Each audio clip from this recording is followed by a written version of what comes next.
2026-এর বিধানসভা নির্বাচনে রাজ্যে পালাবদল হতেই রাজ্যের মুখ্যমন্ত্রী শুভেন্দু অধিকারী বিগত নির্বাচনগুলির পরবর্তীকাল হিংসার সাথে জড়িত অভিযুক্তদের বিরুদ্ধে প্রশাসনকে কড়া পদক্ষেপ নেওয়ার বার্তা দেন। তারই পরিপ্রেক্ষিতে পুনরায় অভিযোগের ভিত্তিতে গ্রেপ্তার করা হয় চোপড়ার প্রাক্তন প্রধান মোহাম্মদ হানিফকে।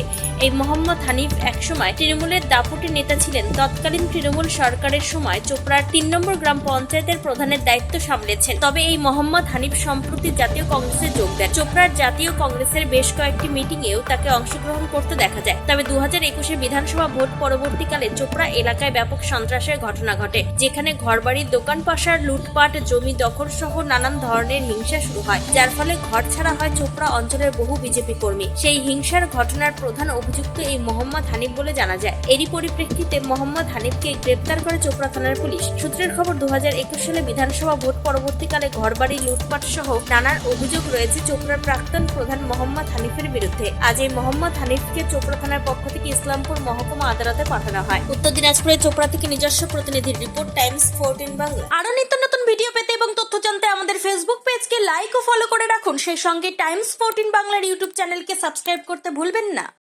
মুখের উজ্জ্বলতা হারিয়ে গেছে, স্পট পড়ে গেছে, ব্রণ ভর্তি, তাই আর দেরি না করে আজই আসুন রায়গঞ্জের চণ্ডীতলায় হেলথ প্লাস মাল্টি স্পেশালিটি ক্লিনিকে এবং এখানে পান অভিজ্ঞ ডাক্তার দ্বারা ফ্রি স্কিন টেস্ট। আরো বিস্তারিত জানতে যোগাযোগ করুন 9674895169 এই নম্বরে।